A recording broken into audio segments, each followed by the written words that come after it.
നമ്മുടെ വീടുകളിൽ സ്ഥിരം കേൾക്കുന്ന ഒരു പല്ലവിയാണ് മരുമകൾ, അമ്മായിയമ്മ പോര്, കുടുംബ പ്രശ്നങ്ങൾ. ഇതൊക്കെ എന്തുകൊണ്ടാണ് സംഭവിക്കുന്നത്? നമ്മൾ ആ ഒരു വീടിനകത്ത് അച്ഛൻ, അമ്മ, മകൻ, മരുമകൾ ഇവരൊരുമിച്ച് താമസിക്കുന്നത് കൊണ്ടല്ലേ? ഇപ്പോൾ വിദേശ രാജ്യങ്ങളിലെ പോലെ കല്യാണം കഴിഞ്ഞ് ഇവരൊരു സെപ്പറേറ്റ് താമസിക്കുകയാണെന്നുണ്ടെങ്കിൽ ഈ പ്രശ്നം ഒഴിവാക്കാം. പക്ഷേ നമ്മുടെ നാട്ടിൽ പുതിയതായിട്ട് കല്യാണം കഴിക്കുന്നവർക്ക് സ്വന്തമായി ഒരു സ്പേസ് ഉണ്ടാക്കിയെടുക്കാനുള്ള സാമ്പത്തികം ചിലപ്പോൾ ഉണ്ടാവില്ല. അവർക്കൊരു വീട് വയ്ക്കാൻ വേണ്ടി സേവ് ചെയ്യണം. അങ്ങനെ ഒരുപാട് കാര്യങ്ങളുണ്ട്. അങ്ങനെയാണെങ്കിൽ നമ്മുടെ അച്ഛനമ്മമാരൊന്ന് ശ്രമിച്ചാൽ ഇത് അവോയ്ഡ് ചെയ്യാം. ഇപ്പോൾ നമ്മുടെ വീടിൻ്റെ തന്നെ ഒരു പോർഷനിൽ തൽക്കാലം ഒരു അടുക്കളയും ബാത്റൂം ഇതൊക്കെ ഒരു മിനിമൽ സെറ്റപ്പ് അവർക്ക് പ്രൊവൈഡ് ചെയ്യുകയാണെങ്കിൽ അവർക്കൊരു സെപ്പറേറ്റ് ലൈഫ് സ്റ്റാർട്ട് ചെയ്യാം. അവരവിടെ താമസിക്കട്ടെ. നിങ്ങൾക്ക് അത്യാവശ്യത്തിന് ഹെൽപ്പ് അവർ ചെയ്യും, അവർക്കുള്ള ഹെൽപ്പ് നിങ്ങൾക്ക് ചെയ്യാം. ഇപ്പോൾ കുട്ടികളെ നോക്കുന്നതിനോ കുട്ടികൾ സ്കൂളിൽ നിന്ന് വരുമ്പോൾ പിക്ക് ചെയ്യുന്നതോ ഒക്കെ നിങ്ങൾക്കും ചെയ്യാം.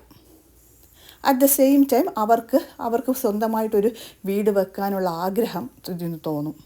അത് വളരെ ചെറുപ്പത്തിലെ തന്നെ സ്വന്തമായി താമസിക്കുമ്പം ഈ ഭാര്യ ഭർത്താവ് തമ്മിലുള്ള ബോണ്ടിങ്ങും കൂടും. ഇപ്പോൾ 2 നിലയുള്ളവർക്കാണെങ്കിൽ വളരെ സൗകര്യം, മുകളിൽ അവർ സെപ്പറേറ്റ് വീട് പോലെ തന്നെ അവർക്ക് ചെയ്യാൻ പറ്റും. പക്ഷേ ഇങ്ങനെയൊന്നും ഒരിക്കലും നമ്മളുടെ അച്ഛനമ്മമാർ ചിന്തിക്കത്തില്ല. അവരെല്ലാവരും കൂടി ഒരു വീട്ടിൽ താമസിക്കുക, ഒരു അടുക്കള അവർ ഷെയർ ചെയ്യും. എന്നിട്ട് അതുണ്ടാക്കിയത് ശരിയായില്ല, ഇതുണ്ടാക്കിയത് ശരിയായില്ല, അവരാ ജോലി ചെയ്തില്ല, ഇവരെന്നെ ഹെൽപ്പ് ചെയ്തില്ല. പിന്നെ അച്ഛനമ്മമാർക്ക് ആരോഗ്യമുണ്ടെങ്കിൽ കഴിവതും അവർ സെപ്പറേറ്റ് താമസിക്കാൻ ശ്രമിക്കണം. പിന്നെ മക്കളുടെ കാര്യങ്ങളിൽ ഇൻ്റർഫിയർ ചെയ്യാതിരിക്കണം. മക്കളാണെന്നുണ്ടെങ്കിൽ അവനവന് സാമ്പത്തിക കഴിവുണ്ടെന്നുണ്ടെങ്കിൽ വേറെ പോയി താമസിക്കുക. അടുത്ത് താമസിക്കാം, ദൂരെ താമസിക്കാം, അതൊക്കെ നിങ്ങളുടെ സൗകര്യവും ഇഷ്ടവും പോലെ. പക്ഷേ ഈ ഒരുമിച്ച് കോഎക്സിസ്റ്റ് ചെയ്യുന്നത് ഇനി അങ്ങോട്ടുള്ള ജനറേഷൻസിന് വലിയ ബുദ്ധിമുട്ടായിരിക്കും. എല്ലാ കപ്പിൾസിനും അവരവരുടേതായിട്ടുള്ള സ്പേസ് കൊടുക്കണം. ആ സ്പേസ് ഇല്ലാതെ വരുമ്പോഴാണ് എപ്പോഴും കുടുംബത്തിൽ പ്രശ്നങ്ങൾ. ഈ പ്രശ്നം ഒഴിവാക്കിയാൽ തന്നെ ഈ ന്യൂലി മാരീഡ് അല്ലെങ്കിൽ ന്യൂ കപ്പിൾസ് അല്ലെങ്കിൽ യങ് കപ്പിൾസിൻ്റെ 90% പ്രശ്നങ്ങളും തീരും. പിന്നെ വരുന്ന 10% അവരുടെ പേഴ്സണൽ പ്രശ്നങ്ങൾ അത് അവർ പറഞ്ഞു തീർത്തോളും.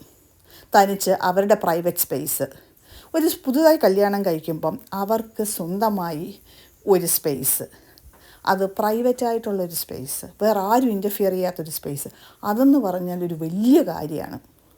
പക്ഷേ അതിനകത്ത് അമ്മായിയമ്മ, അമ്മായിയപ്പൻ, അച്ഛൻ, അമ്മ അതാരായാലും അവരുടെ ഒരു പ്രസൻസ് അവർക്ക് ഒരുപാട് ബുദ്ധിമുട്ടുകൾ ഉണ്ടാക്കും.